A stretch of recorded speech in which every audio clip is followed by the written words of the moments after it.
دكتور. نعم دكتور. وفي ناس رافعين ايديهم. شو لنا بدك؟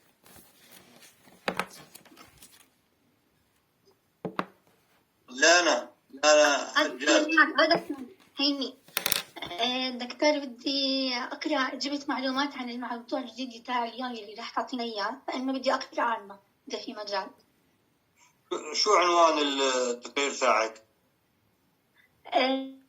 رينايسنس. اوكي. فترة قصدك عن الفترة اللي هي رينيسانس. اوكي. أيوة. رينيسانس. طيب خلي يعافيك. دكتور، أنا من فترة صار عندي مشكلة بالزوم وهسه قدرت أضبطه. مشكلة فعلا المشكلة شو صار عندك؟ ما كان يرضى ينزل على تلفوني، وأنا مشكلة من تلفوني أنا، وأنا بكون محاضرات يعني بروح متأخرة، يعني أحيانا بصل 4:30 على البيت. فما في أحيانا ما كنت أحضر، وأحيانا كنت أفوت من تلفون بابا إذا لحقت أروح على البيت بكير. سكان وين يا رزانتي؟ إيه؟ سكان وين؟ حوارة. دانا، شو يا دانا؟ Yes, doctor. I had prepared a report about English Princess Theater. شاهد. Yes, doctor. بدي أحكي عن الإنجليش Renaissance drama. أوكي، ماشي. دكتور, I want to talk about the author. The author اللي هو مارلو. Yes, مارلو. كويس، أوكي، خلاص. حمزة بحكي لنا عن الأوثر. آلاء، شو يا آلاء معك؟ دكتور، هسه أنا عندي سؤال، إنه هذا السبت عندنا كويز. السبت هذا؟ في كويز. شو المادة بس؟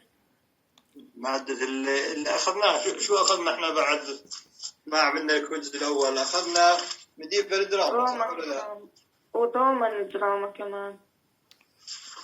أخذنا رومان دراما، ما أخذنا فيها كويز رومان دراما؟ ما أخذنا فيها كويز دكتور. بس جريك. خلاص بكفي بس بالمديفل دراما. اللي الرومان مش داخل؟ لا، الرومان مش داخل. بكفي المديفل دراما. يعطيك العافية دكتور. يعافيك. هاي بهجة.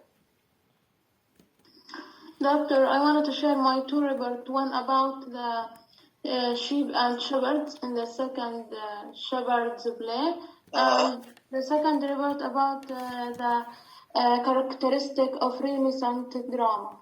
كويس. الأول خلاص احنا تركناه الفترة هذيك. خليه شان الكويز ادرس عليه بفيدك. أما الثاني بتقرأي إن شاء الله. ماشي؟ ما بدك تسجل لي إني جبت ريبورت؟ لا بسجلك، بس بالأول بدك تقرأي لنا بعدين بسجلك. تقرأ الثاني وبعدين بسجلك. ماشي؟ أو الأول بتخليه على ما نأخذ الكويز الثاني وبتدرس عليه بتستفيد منه. Okay. خزامة. Yes, doctor. Can I give a brief summary of Act 1 of the play? لا، ما بدناش سمري زي خزامة، معلش. احنا بدنا لأنه هاي المسرحية هنطول عليها شوية وراح نقرأها أكت وسين، فبدناش احنا نعتمد على السمري. بدنا نقرأ المسرحية هاي كما كتبها صاحبها بهذه الفترة اللي فترة عصر النهضة. ماشي؟ تمام دكتور. طيب خلينا نبلش. قصة العدد 123. كويس. طيب. I have a question before we start, if that's okay. يلا. What's your question, Abby? I see all of my colleagues are trying their best to participate. They are writing reports and things. I want to participate too, but I don't really know what to write about. So could you just tell us what to do exactly? How come that you don't know what we are doing here? A new period called the Renaissance drama. So you can bring one on the period in general. You can bring one on any of the authors of that period. You can bring one on the play itself that we will be doing when I say about the play, I mean what the critics think of the play, not a plot summary, because we are doing the play in detail. So it is very easy to find something to write about. So anything I want. Okay. Okay, thank you very much. You're welcome. Okay. Let's start with Lana. Yalla ya Lana. Read your report.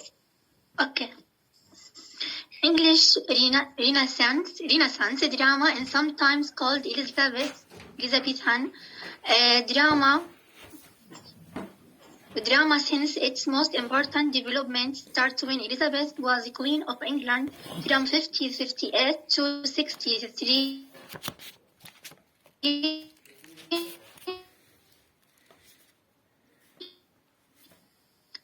But this name is not very add to the reigns of King James 1625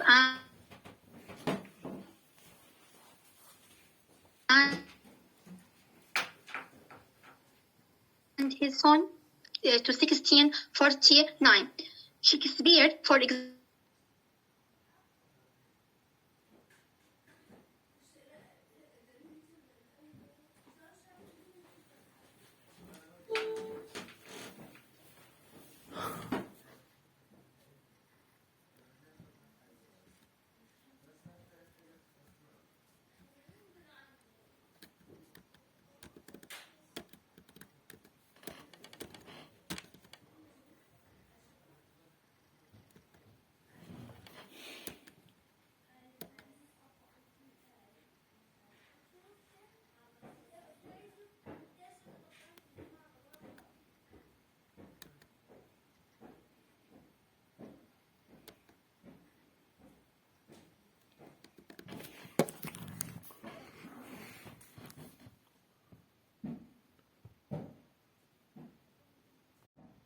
Renaissance Theatre, English Renaissance Theatre, also known as early modern, refers to the theatre of England between 1562 and 1642. This is the style of the plays of William Shakespeare, Christopher Marlowe, and Ben Jonson. Renaissance theatre derived from several medieval theatre traditions, such as the mystery plays that formed a part of religious festivals in England and other parts of Europe during the Middle Ages. The mystery plays were complex retellings of legends based on biblical themes, originally performed in churches, but later becoming more linked to the secular celebrations that grew up around religious festivals.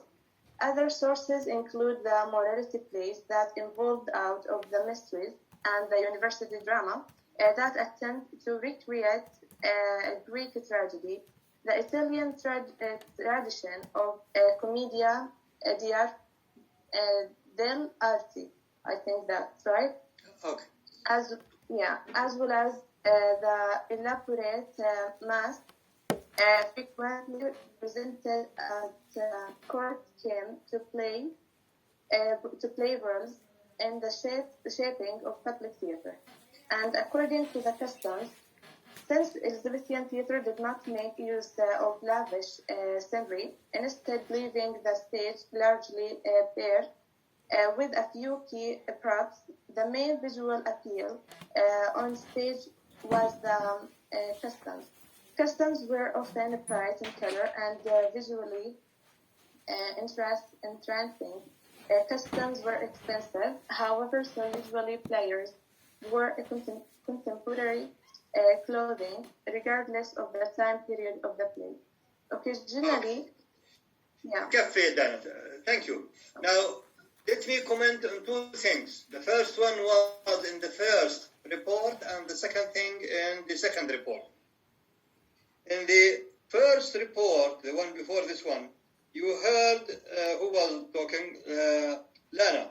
She said that the Elizabethan drama is not accurate to say it is, the Elizabethan drama, because it started and continued after Queen Elizabeth from 1582, something like that, until 1649. This is not accurate actually, because drama almost stopped, okay, after the death of Shakespeare in 1616, okay?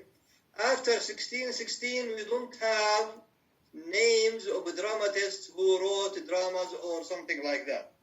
So it is true that King James came after Queen Elizabeth, and Shakespeare and his contemporaries, they wrote during the reign of King James.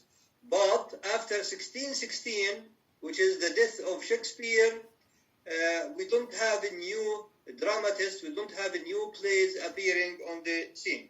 Okay, this is the... Now, the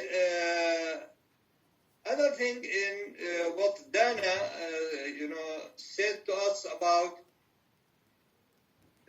the continuation of medieval drama through the Renaissance. This is again not true. This is not accurate. Why? Because Queen Elizabeth,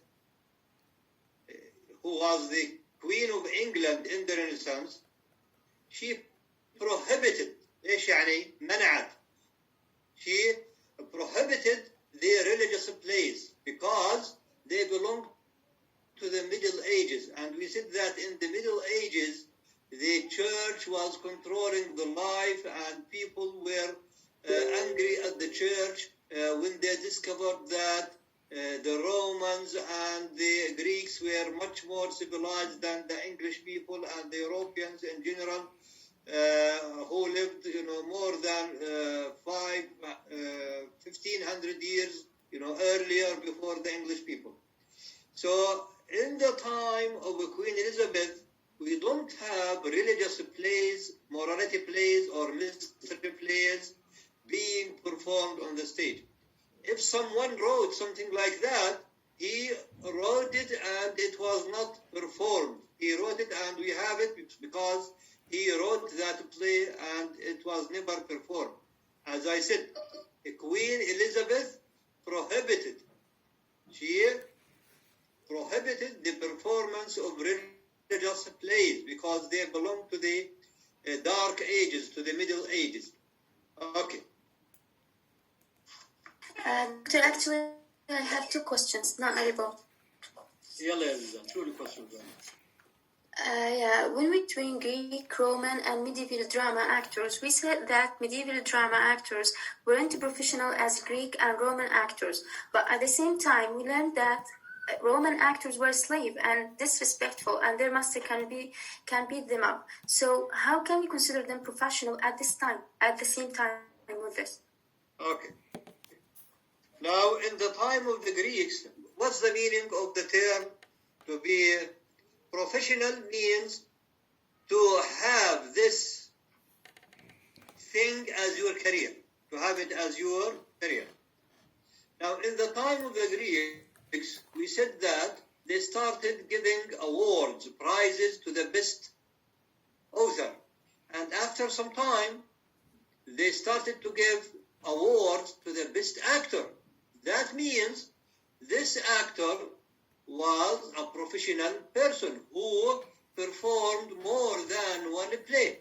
And that's why he is given this award.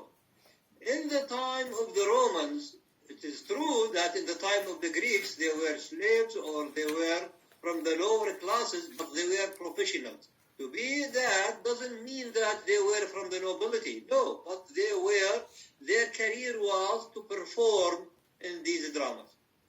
In the time of the Romans, the actors were from among the slaves, and they were not awarded anything, but still their career was to perform in these plays. This is their career. Now, in the Middle Ages, they used to work something else. As I told you, some of them were carpenters, others were farmers, others were probably shoemakers, and those people acted was not their career. Acting was not their career. That's why we say they were not professionals, or they did not take acting as their profession. Okay, this is the. Okay, Doctor, thank you. My second question, I took it actually from the videos that you loaded on e-learning. Yeah. Who is Alexander the Great, and what the connection between him and between the spread of the Greek drama? Can I answer here, Doctor? Yalla. Because Alexander the Great invade Asia and invade the Persian and invade India. Very good. Which separated the Greek drama into Egypt, into the Middle East, into Persia, even into India and Afghanistan. Very good. ذكرتيني بحادثة صارت معي وأنا بأمريكا قبل تقريبا قديش؟ قبل حوالي 25 سنة. رحت على طبيب أسنان، عارف كيف؟ طبعا الحكي ده الكل. وأنا على الكرسي قاعد عنده، فصار يسأل فيه يقول لي منين أنت؟ قلت له أنا من الأردن. فقال لي إحنا غزيناكم. قلت له منين أنت؟ قال أنا أصلي يوناني، أنا من اليونان، أو أبوه أو جده من اليونان وهاجروا على أمريكا وصار. Until now, even those who are in the USA, they are still proud of Alexander the Great. Of course, he told me about Alexander the Great. He reached to Egypt, how he reached to Jordan, and so we are talking about the Greek Empire. We said that if you attended the class when we talked about Greek drama, we said that when we say Greek drama, we are not referring to the small country nowadays that is known as Greece. No, the Greek Empire was much bigger and wider than Greece of our present time. That's why, and the most famous leader, the most famous warrior, the most famous ruler of the Greek Empire was Alexander the Great. That's why drama reached to other places other than what is known nowadays by Greece. مشان هيك اليونان تاعت اليوم هي جزء بسيط كانت من الإمبراطورية الإغريقية. طيب. Okay, thank you, Doctor. You're welcome. يلا يا بهجة، شو معك يا بهجة؟ Doctor, the truth of characteristic of Renaissance drama. يلا، okay. The chief characteristic of Renaissance drama are its adherence to genre, most notably comedy, tragedy, and history. It was also very much derived of the history of both the drama from Greek theater to mortality plays and interest in the literature of the past. And also it was a form of theater that appealed to a wide audience and was more so than now and popular art. Okay, good. Khuzama, what do you have, Khuzama? Doctor, I have another report on the dominant themes of the Renaissance period. Good, yalla, read it. First, anti-Semitism. Hatred of Jews prevailed in Elizabethan society and is reflected in plays of the period. Two examples of anti-Semitic plays are Christopher Marlowe's The Jew of Malta and William Shakespeare's The Merchant of Venice. Second is disguise. Disguise is a device that is used frequently by characters in Elizabethan plays. It is a way in which characters gain information that would be otherwise withheld from them. For example, in Shakespeare's As You Like It, Rosalind discovers that her true love, Orlando, is indeed in love with her while she is disguised as a boy. Okay.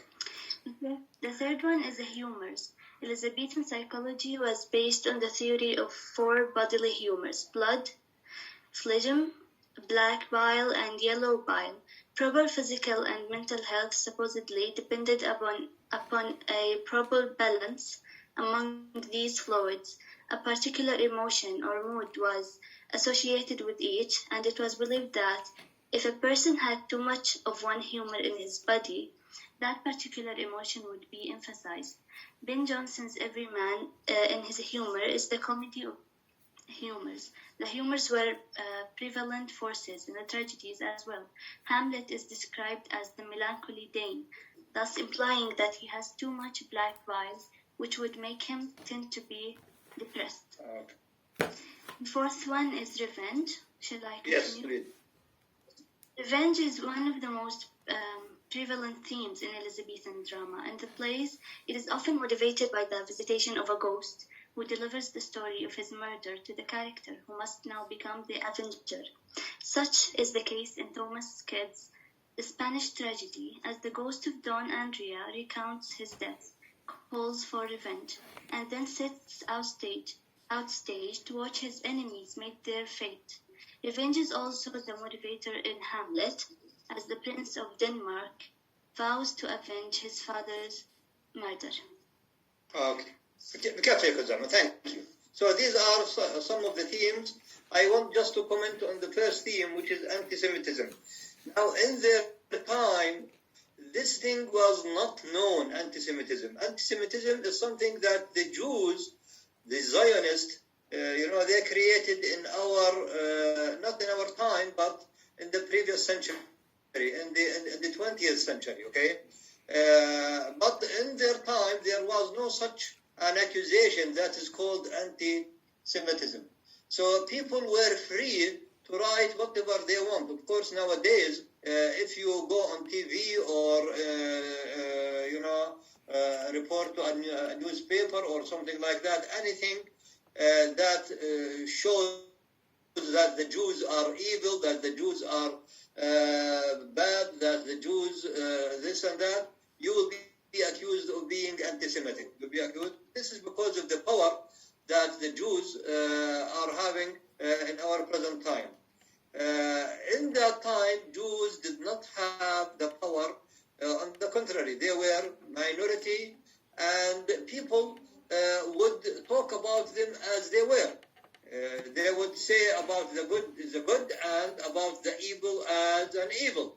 So anti-Semitism, this is a term that the Jews coined and created in the 20th century in order to punish or in order to persecute all people who try to show the Jews as evil and treacherous and bad people. Okay. مين ضل واحد اثنين ثلاثة أربعة. طيب شاهد شو ضل معك يا شاهد انت؟ English Renaissance drama is sometimes called Elizabethan drama, since its most important development started when Elizabeth was queen in Inglaterra. Elizabeth. The name is Elizabeth. Yes. Elizabeth. From 1558 to 1603, it was called simply the theatre because it was the only place of the kind in Inglaterra at the time. Okay, good. يلا يا براءة. يا دكتور. اسمعوا بدنا الأربعة بس. الأربعة اللي ضلوا ما بدنا ناس الآن يصيروا يفتحوا على الإنترنت ويطلعوا أشياء. خلص اليوم بكفي. الأربعة اللي ضلوا الثلاث. يلا يا براءة. Yeah, Doctor, I want to present a short summary of the new period, the Renaissance. In the opening years of the 14th century, there developed in Italy an interest in a manuscript that had survived from ancient Greece and Rome. As more and more of these were unearthed in libraries, and Italy fell under the spell of the intellectual movement we have come to call the Renaissance, is a rebirth of scholarship based on classical learning and philosophy. As the Renaissance continued to develop and spread from Italy to other European countries. Moreover, The Renaissance gradually became also the birth of the human spirit, realization for development, and this realization led eventually to many discoveries, including important advances in art, literature, religion, philosophy, science, invention, and geography. In addition, the Renaissance in England may be divided into three parts: the rise of Renaissance and the height of Renaissance under Elizabeth, and the decline of the Renaissance. That's it, Doctor. Okay, good. يلا يا مين ضل؟ براءة. What do you have, براءة؟ دكتور هسه أنا اللي حكيت. اللي كانت تقرأ براءة. طيب يلا. أنا الدكتور ما حكيتش. اصبروا علي. هسه مين اللي كانت تقرأ؟ براءة دكتور. خلاص براءة كانت تقرأ. ضل عندنا اثنين، سجا ونادين، وحمزة بيقرأ لنا عن الأوثر. مارلو، مش هيك؟ يس دكتور مارلو. استنى يا حمزة، خلينا نكمل عن الرينيسانس بعدين ننتقل على مارلو. يلا يا سجا يلا. Doctor, I have the effects of the Renaissance period. On what? On the English literature. يلا. The effects of the Renaissance on English literature were an increased emphasis on humanism and individuality, as well as an increased willingness of writers to satirize existing institutions such as the church and the state, and to write secular rather than religious works. During the Renaissance, the drama became secularized. That's it, Doctor. Okay. آخر واحدة. يلا يا نادين. Yes, Doctor. I want to say something about Ben Jonson. Ben Jonson, okay. Yeah. Say about The poet and playwright Ben Jonson was born in 1572 in London, England. His father, a minister, died shortly before his birth, and his mother remarried a bricklayer. Jonson was raised in Westminster and attended Martin's Parish School and Westminster School, where he came under the influence of the classical scholar William Camden. He left the Westminster School in 1589, worked briefly in his stepfather's trade as a bricklayer, then served in the military at Flanders before working as an actor and a playwright for Philip Henslow's theatre company. Jonson was also friends with many of the writers of his day, and many of his most well-known poems include tributes to include tributes to friends such as Shakespeare, John Donne, and Francis Bacon. He died in Westminster in 1637. A tremendous crowd of mourners attended his burial at Westminster Abbey. He is regarded as one of the major dramatists and poets of the 17th century. Very good. Okay, so Ben Jonson is one of the pillars of the drama in the Renaissance, just like Shakespeare and like Marlowe. Okay, now we come to Hamza, who will be talking about our playwright, Christopher Marlowe, who wrote The Jew of Malta. يلا يا حمزة. Okay. Christopher Marlowe was born at Canterbury in February 1564, the second of 9 children. His family had lived there for several generations and had been barber tradesmen. His father was a shoemaker, and his grandfather and great-grandfather tanners. Marlowe's early education is not known, but when nearly 15 he entered the King's School, Canterbury, and thence he went to Corpus Christi College of Cambridge. 2 years later he obtained his baccalaureate degree in 1584 and his master in 1587. During these 3 latter years, he had frequently been absent from Cambridge on secret government service, probably as a messenger or as a spy. Spy. Yes. Governmental variation was necessary because before the university would grant his master on leaving Cambridge, he went to London, where Tamburlaine was shortly performed by the Lord Admiral's men. The chronological order of his later play is uncertain. He became not only a celebrated poet and a playwright, but a notorious freethinker. Notorious freethinker and reputed militant atheist. At the same time, he seems to have continued in the secret service of the government. Okay, good. Okay, so this is our playwright, Christopher Marlowe. As you heard, it was not like Shakespeare or like Ben Jonson, who devoted his life for drama. He was sort of a politician as well, because he was employed by the English government to work as a spy. England at that time had many enemies, as I told you last time, because England has become a Protestant country. So all the Catholic countries were enemies to England, like Spain, France, and Italy. He was used by the government as a spy, to spy on the enemies of the government.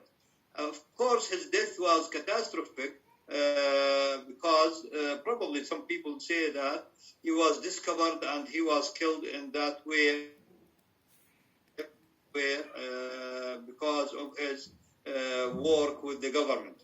Okay, now open your book, The Jew of Malta. Of course, we have 3 pages in our course packet, الدراسية, اللي هن pages in my course packet, English Renaissance Drama. We have some examples on English playwrights, like our playwright here, Marlowe, Thomas Head, Ben Jonson, Thomas Middleton, John Webster, and their famous plays. Of course, the names of the plays that we have here doesn't mean that these are the only plays they wrote. No, they wrote many other plays, but these are the probably the more famous, or just an example on each one.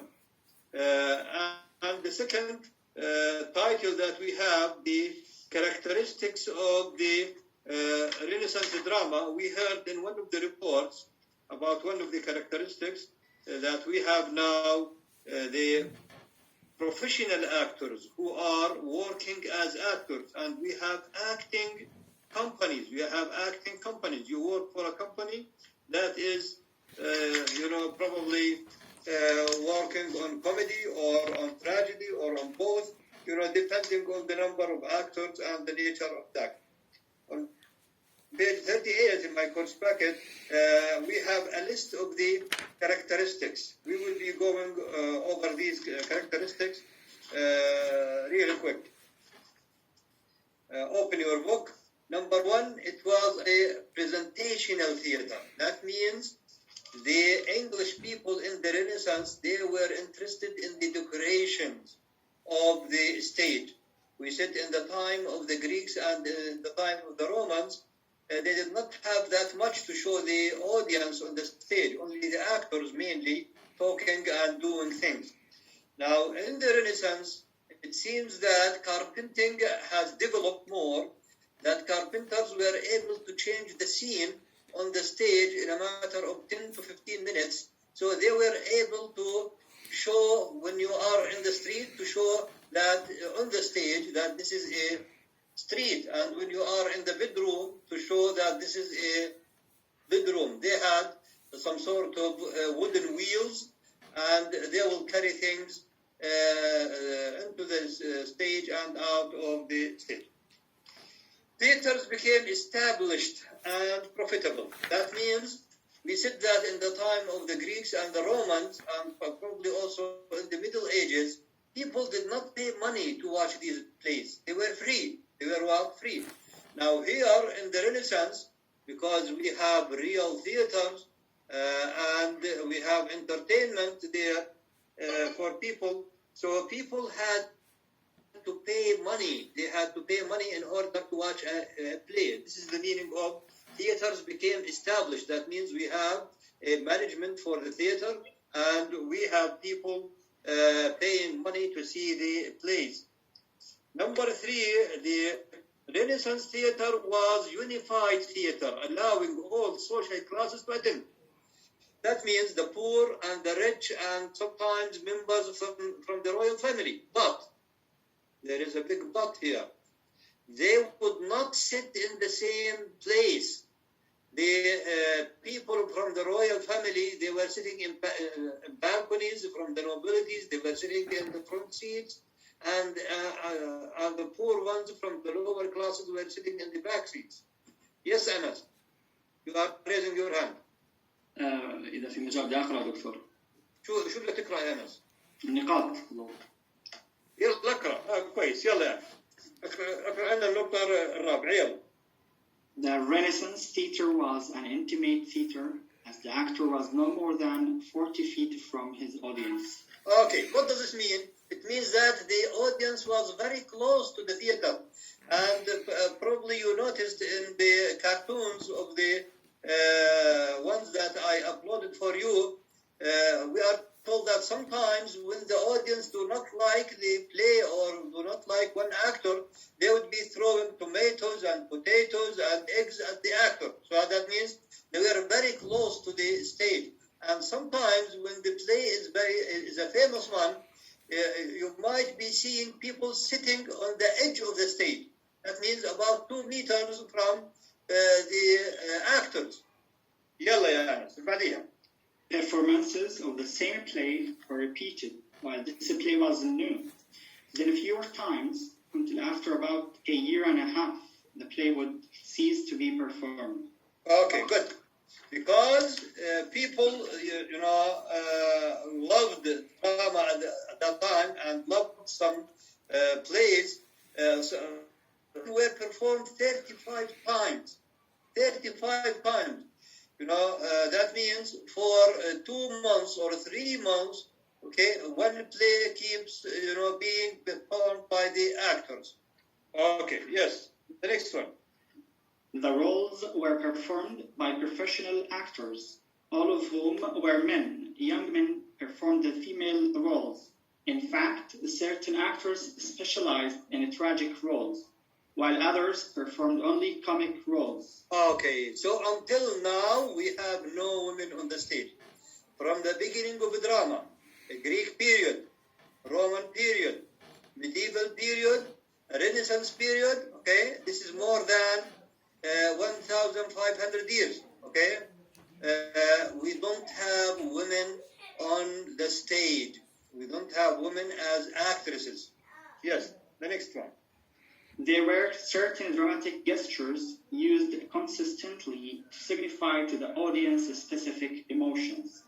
Okay, these are things that have to do with the culture they are dealing with. Yes. Plays were often written by dramatists for a particular company of actors. He would read the play or parts of it to these actors, welcoming their input. Thus, plays were often joint ventures between writers and actors. This is a very important point. Why? Because plays were not written to be read as we read them nowadays. No, they were written to be performed.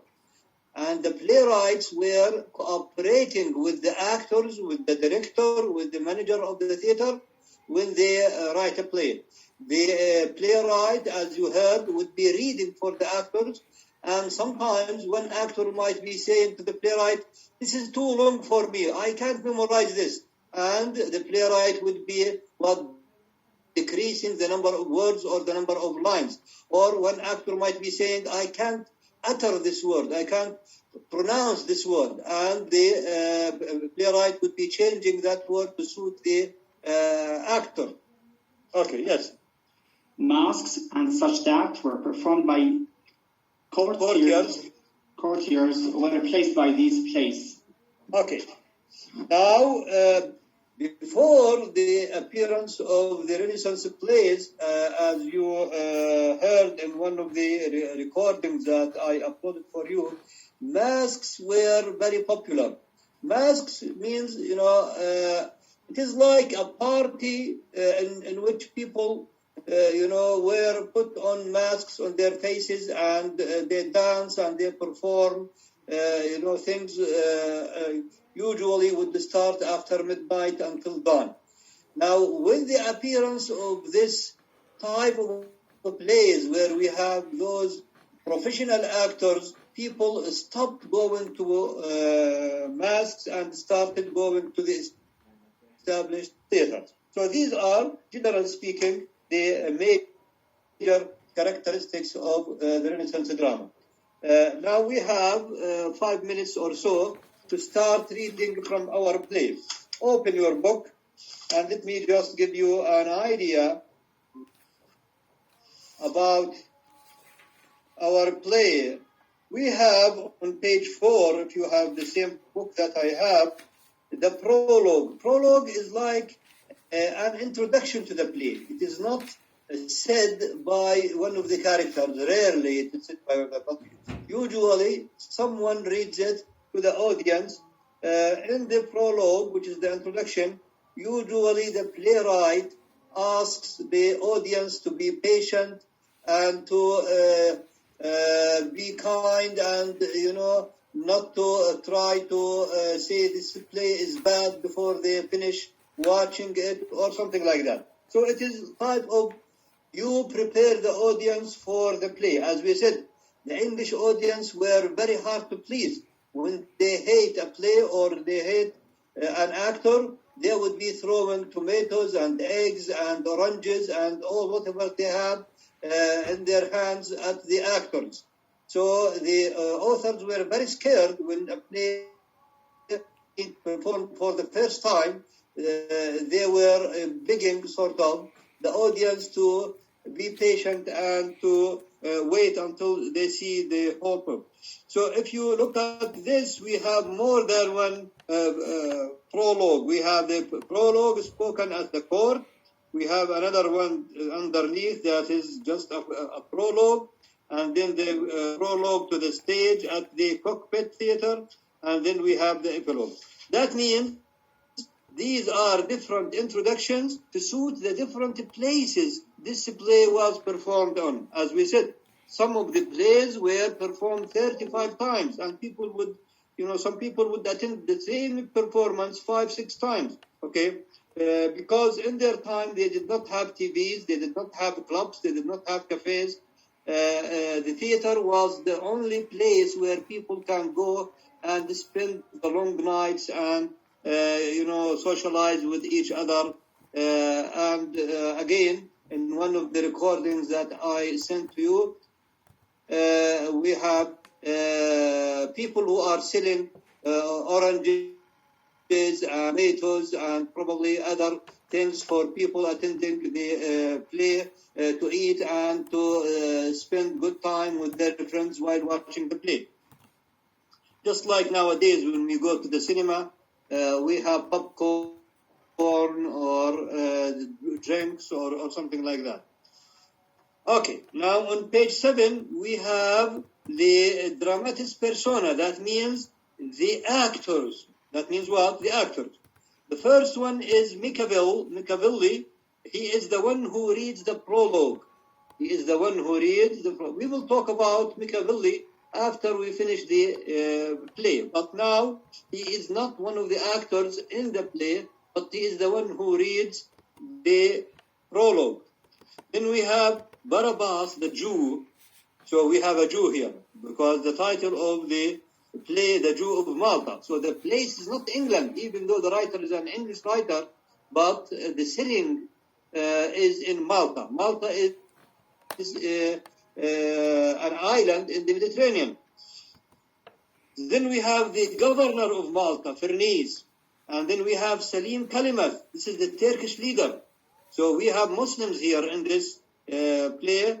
They are represented by the Turkish leader. At that time, the Ottoman Empire was so powerful, and here we have Salim Kalimat. Matthias, a young gentleman, and Ludwig, the governor's son, both Matthias and Ludwig, they are both in love with Abigail. Abigail, if you look down, she is the daughter of the Jew. She is the daughter of Barabbas. Martin del Bosco, he is, a Spanish vice admiral. We have Ithamor, a Turkish slave, again, a Muslim. And then we have Pilborza, Cortesian bully. He is a bodyguard for a prostitute. Then we have friars. Friars means priests. We have Giacomo and Bernardine. Then we have 2 merchants and 3 Jews and knights and bashas and officers and guards, slaves, messenger, carpenters. Those people, they don't talk, but we see them on the stage. Abigail, the daughter to Barabbas, the Jew. And then we have the mother of Matthias, her name is Catherine. And then we have the courtesan, which is the prostitute, whose name is Belamira. We have the abbess. This is the like the big nun and the nuns also. So as you can see here in this play, we have Muslims, we have Ithamor, and we have Salim, and we have Jews, we have Barabbas, and the other 2 Jews will be, and we have Christians. That means we have people who represent the 3, as they call them, 3 heavenly religions. 3 ديانات سماوية. So next time we will see how those people from the 3 different religions are interacting with each other. I want to emphasize that on Saturday we will have our quiz at 9 o'clock, and the material to be included in this quiz is medieval drama only. Medieval drama only. We don't want to do Roman drama. We'll do it in the midterm. But for this quiz, only medieval drama at 9 o'clock. Yes, Laith, what do you want to say? At 9 or 4. 9 or 4. طيب. بدكم إياها 4 يعني؟ خلاص. إذا 4 خلاص 4 صح. إحنا كنا اتفقنا بوقت المحاضرة يكون الكويز دائما. خلاص 4 o'clock. طيب دكتور.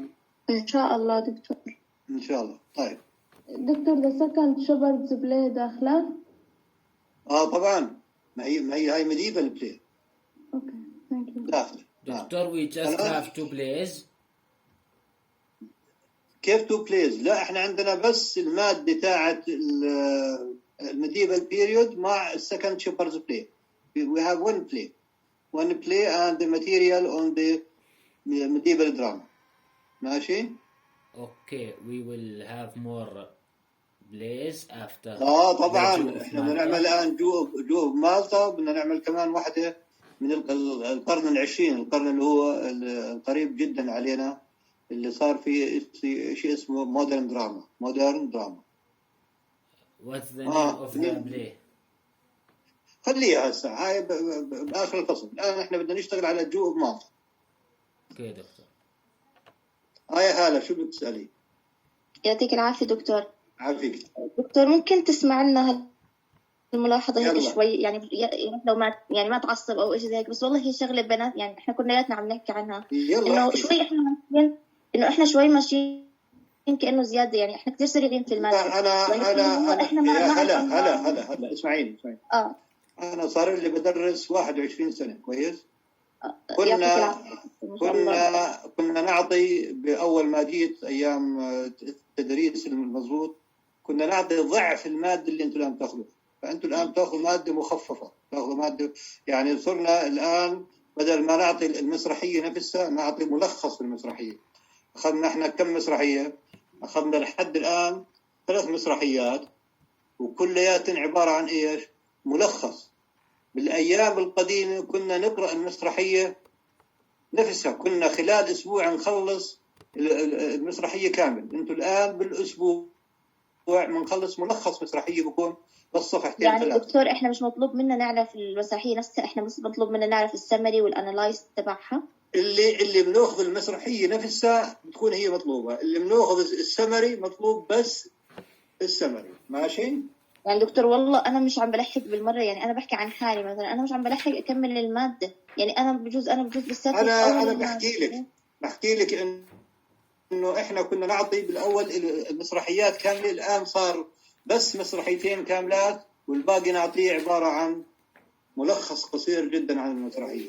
هذا شيء يعني مش صح كثير، لكن مضطرين لأنه قدرات الطلاب وتحملهم يعني مع الزمن تتغير. أوكي بيان، شو بدك يا بيان؟ دكتور بس بدي أسألك عن الكويز إنه من صفحة 17 ل 27 صح؟ مش سامع. من صفحة 17 صفحة 27. طيب خلينا نشوف الكتاب. هو أنتوا اعتمدوا على العنوان أحسن من ما تعتمدوا على أرقام. أنا مثلا عندي بالنسخة تاعتي اللي هي زي تاعتكم، بس بعرفش إذا كانت نفس الترقيم أو لا. الميديفال دراما بتبدأ عندي صفحة 16 كويس، وبتنتهي بتلخيص second shepherd play اللي هي صفحة 34. من صفحة 16 لصفحة 34 عندي. انتوا بجوز تكونوا صفحة يعني الموراليتي بليس كمان داخلة؟ ما هي ميديفال هاي طبعا داخل، ما هي ميديفال دراما. دكتور متصادق الترقيم بيختلف من دوسي بيختلف بجوز صفحة أو ثنتين، يعني بينه وبينكم في فرق صفحة أو صفحتين. أنا عندي بداية الميديفال دراما تبدأ بصفحة 16، وبداية الرينيسانس دراما بتبدأ عندي بصفحة 34. فمن بداية ميديفال دراما لبداية الرينيسانس دراما هذا هو الكويز. ماشي؟ يا ليث. يا دكتور المد بتحددوا ولا ايش؟ بنحدده طبعا. اوكي.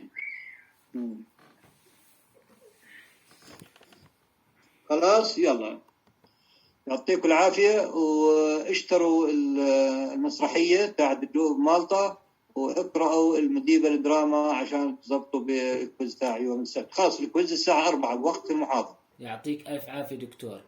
عافيك ويلا مع السلامة.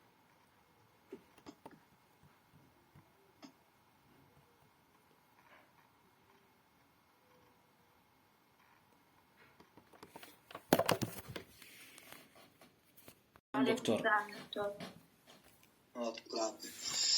وفي ناس رافعين ايديهم. شو يا لانا بدك؟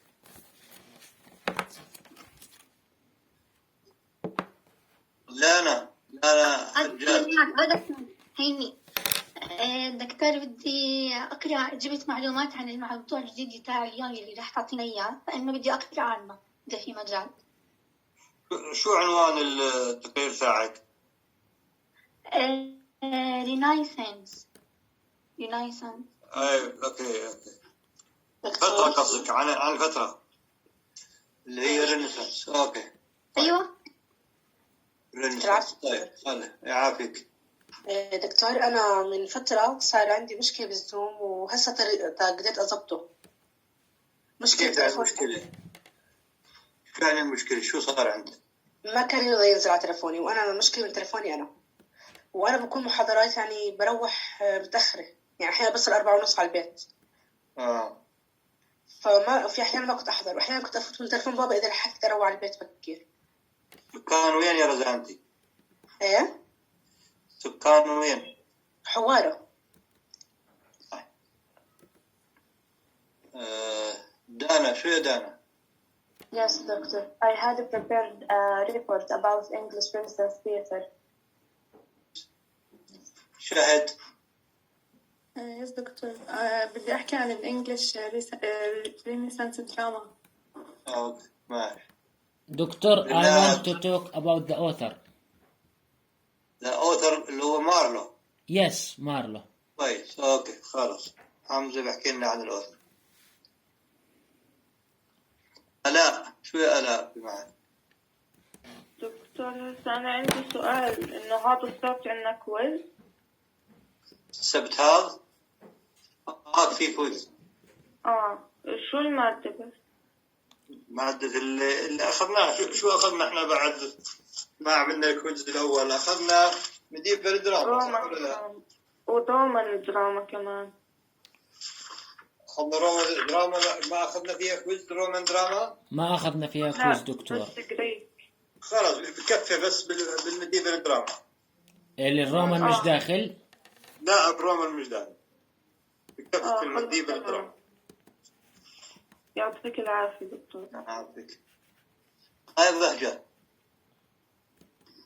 Doctor, I wanted to share my two reports, one about the sheep and shepherds in the second shepherd's play, and the second report about the characteristic of Renaissance drama.